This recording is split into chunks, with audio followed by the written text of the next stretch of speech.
మహిళా కమిషన్లో నటుడు శివాజీ విచారణ ముగిసింది. మహిళల వస్త్రధారణపై నటుడు శివాజీ వ్యాఖ్యలను సీరియస్ గా తీసుకున్న మహిళా కమిషన్ ఆయన్ను ప్రశ్నించింది.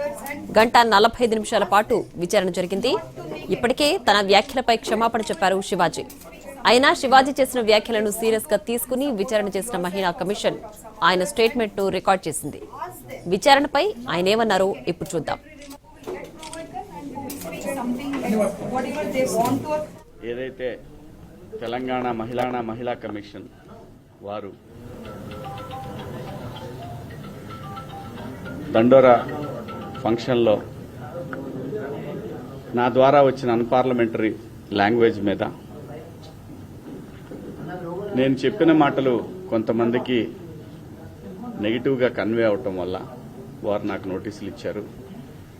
ఆ నోటీసులకి సమాధానం వారికి సవివరంగా ఇచ్చాను. నా ఉద్దేశం నేను చెప్పానండి. ఇందులో అన్పార్లమెంటరీ వర్డ్స్ వచ్చినాయి. అలాగే మేడం గారు ఇప్పుడు నేను వచ్చాను కాబట్టి నా వైపు నేను మాట్లాడుకోవచ్చు. అలా కాకుండా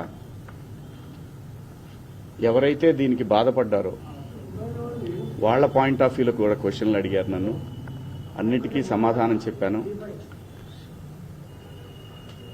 మేడం గారు ఏమంటారంటే మీది ఒక ప్రజల్ని ఇన్ఫ్లుయెన్స్ చేసే మీడియా కాబట్టి ఇవాళ మీరు అన్నారు కాబట్టి రేపటి నుంచి అందరూ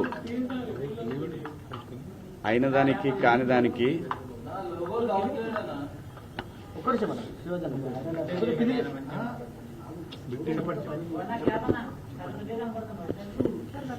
అయిన దానికి కాని దానికి ఆడవాళ్ల మీద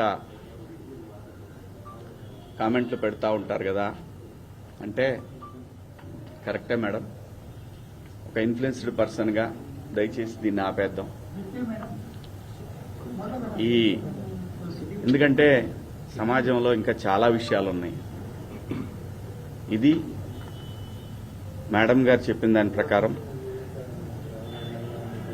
ఎవరిని హర్ట్ చేయాలని కాదు, ఎవరిని ఇబ్బంది పెట్టాలని కాదు మేడం. నేను జరిగిన సంఘటన చూసి